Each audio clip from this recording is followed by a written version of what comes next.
Assalamualaikum warahmatullahi wabarakatuh. Kita kembali ke materi geografi kelas 11 bab 3 dengan judul sumber daya alam. Sumber daya alam adalah segala sesuatu yang terdapat di alam sekitar yang merupakan hasil bentukan alam serta dapat dimanfaatkan untuk memenuhi kebutuhan hidup. Penggolongan sumber daya alam menurut pemanfaatannya: yang pertama, sumber daya alam yang tidak dapat diperbaharui adalah sumber daya alam yang apabila sudah digunakan secara terus-menerus akan habis dan musnah serta tidak dapat dihasilkan sendiri oleh manusia. Contoh sumber daya alam yang tidak dapat diperbaharui adalah mineral logam, mineral bukan logam, dan mineral penghasil energi. Yang kedua, sumber daya alam yang dapat diperbaharui adalah sumber daya alam yang apabila digunakan terus-menerus dalam jangka waktu tertentu akan kembali seperti semula dan dapat digunakan lagi. Contohnya tanah, air, tumbuh-tumbuhan, dan hewan. Yang ketiga, sumber daya alam yang tidak dapat diganti adalah sumber daya alam yang dipakai sekali habis. Contoh minyak bumi. Yang keempat, sumber daya alam lestari adalah sumber daya yang selalu ada dan berkelanjutan. Contohnya sinar matahari, air, hujan, sungai, ombak, angin, dan air laut. Berdasarkan asal proses pembentuknya, sumber daya alam dibedakan menjadi sumber daya fisik, biotik, dan lingkungan. Sumber daya fisik adalah sumber daya yang terbentuk oleh proses fisik dan kekuatan alam, misalnya tanah, udara, dan barang-barang tambang. Yang kedua, sumber daya biotik adalah sumber daya yang terbentuk karena adanya proses kehidupan seperti tumbuh dan berkembang biak, misalnya flora dan fauna. Yang ketiga, sumber daya alam lingkungan adalah perpaduan antara sumber daya fisik dengan sumber daya biotik yang membentuk suatu lingkungan tertentu, misalnya lingkungan pemandangan alam, pegunungan, lembah, pantai, gunung berapi, dan menurut nilai kegunaannya, sumber daya alam dapat digolongkan. Yang pertama, sumber daya alam ekonomis tinggi adalah sumber daya alam yang cara mendapatkannya diperlukan biaya besar. Contohnya mineral-mineral logam mulia seperti emas dan perak. Yang kedua, sumber daya alam ekonomis rendah adalah sumber daya alam yang cara mendapatkannya dengan biaya murah dan tersedia dalam jumlah yang cukup banyak. Contohnya pasir, batu, dan gamping. Yang ketiga, sumber daya alam non-ekonomis adalah sumber daya alam yang cara mendapatkannya tanpa mengeluarkan biaya atau tanpa pengorbanan dan tersedia dalam jumlah tidak terbatas. Contohnya sinar matahari, udara, temperatur, dan angin.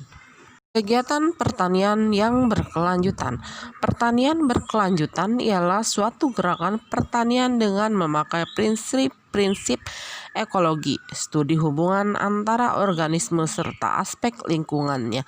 Pertanian berkelanjutan memiliki fungsi yang pertama, menggunakan sumber daya alam tidak terbarukan secara sangat efisien. Kedua, meningkatkan kualitas hidup petani dan masyarakat secara keseluruhan. Ketiga, menggunakan sumber daya yang tersedia di lahan pertanian secara terintegrasi dan memanfaatkan pengendalian dan siklus biologis jika memungkinkan. Keempat, meningkatkan kualitas lingkungan dan sumber daya alam berdasarkan kebutuhan ekonomi pertanian. Kelima, memenuhi kebutuhan pangan dan serat manusia. Pertanian berkelanjutan ialah suatu pemanfaatan sumber daya yang terbarukan dan sumber daya tidak dapat terbarukan bagi proses produksi pertanian, yaitu dengan meminimalkan dampak negatif terhadap lingkungan sekecil mungkin. Arti dari keberlanjutan yang dimaksud adalah pemakaian sumber daya, kualitas dan kuantitas produksi pertanian serta lingkungan yang ada di sekitarnya. Proses produksi pertanian yang berkelanjutan akan lebih mengarah pada penggunaan produk hayati yang ramah terhadap lingkungan. Ciri-ciri pertanian berkelanjutan. Yang pertama, mantap secara ekologis, yang berarti kualitas sumber daya alam dapat dipertahankan dan kemampuan daya dukung lingkungan terhadap pertanian bisa ditingkatkan. Yang kedua, manusiawi, yang berarti penghormatan kepada nilai-nilai kemanusiaan yang mendasar, kepercayaan, kejujuran, harga diri, kerjasama, dan rasa sayang, termasuk menjaga dan memelihara kearifan lokal yang ada di masyarakat.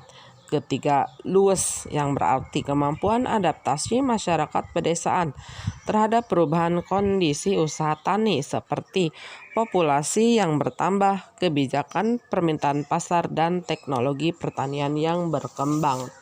Keempat, berkelanjutan secara ekonomis, yang berarti petani mendapat keuntungan yang cukup untuk memenuhi kebutuhan hidupnya dengan tetap melakukan pelestarian sumber daya alam dan lingkungannya.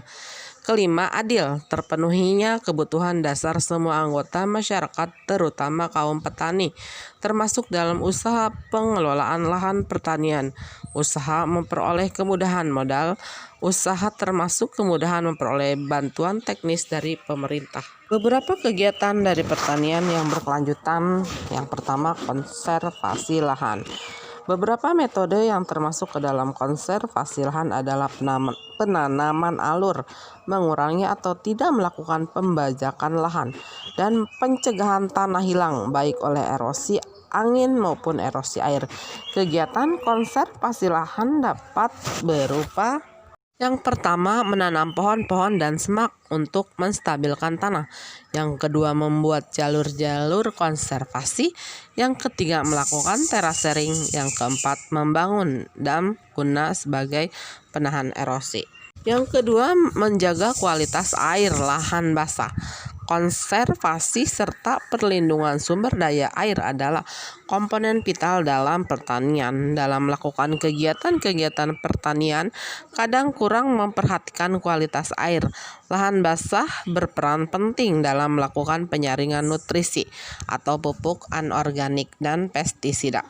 Adapun langkah-langkah yang ditunjukkan untuk menjaga kualitas air: yang pertama, memakai irigasi tetes. Yang kedua, upaya penanaman rumput bagi binatang ternak untuk mencegah peningkatan racun akibat aliran air limbah pertanian yang terdapat pada peternakan intensif. Yang ketiga, memanfaatkan jalur-jalur konservasi di sepanjang tepi saluran air. Yang keempat, meminimalkan tambahan senyawa kimia sintetis ke dalam lapisan tanah bagian atas. Yang ketiga, sistem rotasi dan budidaya rumput.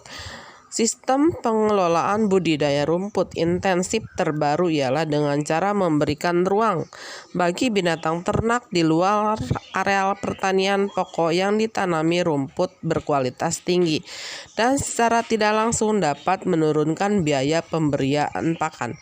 Selain itu, rotasi dimaksudkan pula untuk memberikan waktu bagi pematangan pupuk organik. Areal peternakan yang dipadukan dengan rumput atau kebun buah-buahan dapat memiliki keuntungan ganda. Antara lain, ternak dapat menghasilkan pupuk kandang yang merupakan pupuk untuk areal pertanian. Yang keempat, agroforestry atau wana tani merupakan suatu sistem tata guna lahan yang permanen, di mana tanaman semusim maupun tanaman tahunan ditanam bersama atau dalam rotasi membentuk suatu tajuk yang berlapis sehingga sangat efektif untuk melindungi tanah dari hempasan air hujan. Sistem ini akan memberikan keuntungan baik secara ekologis maupun ekonomis. Beberapa keuntungan yang diperoleh dari pengolahan lahan.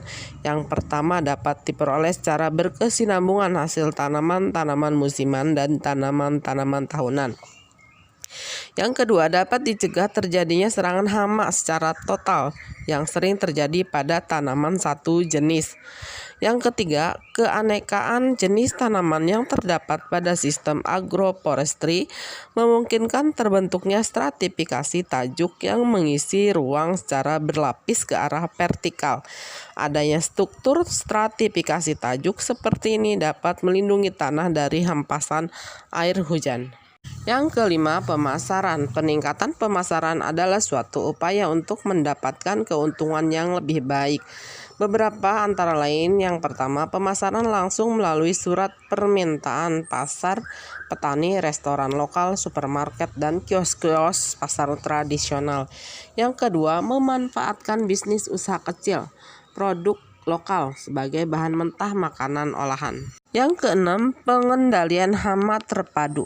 Pengendalian hama terpadu adalah suatu pendekatan untuk mengendalikan hama yang dipadukan dengan metode-metode biologi, budaya, fisik, dan kimia. Maksud pengendalian hama terpadu adalah meminimalkan biaya kesehatan dan risiko-risiko lingkungan lain. Adapun cara yang dapat melaluinya, yang pertama, melakukan rotasi tanaman untuk memutus populasi pertumbuhan hama setiap tahun.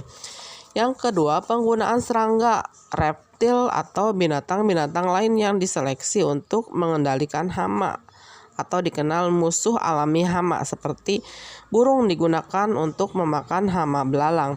Yang ketiga, menggunakan tanaman-tanaman penangkap hama yang berfungsi sebagai pemikat hama sehingga menjauhkan hama dari tanaman utama. Yang ketujuh, tanaman pelindung. Menanam tanaman antara lain semanggi dan gandum di akhir musim panen.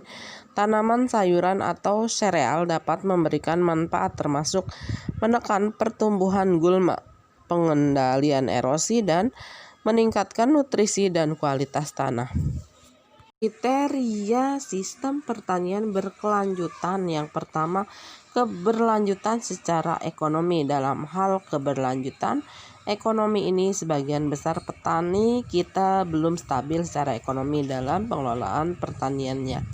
Jadi pertanian yang senantiasa beruntung menjelang musim tanam juga ketergantungan petani atas input dari luar. Sistem pertanian hutan tani dapat menjadi jalan keluar.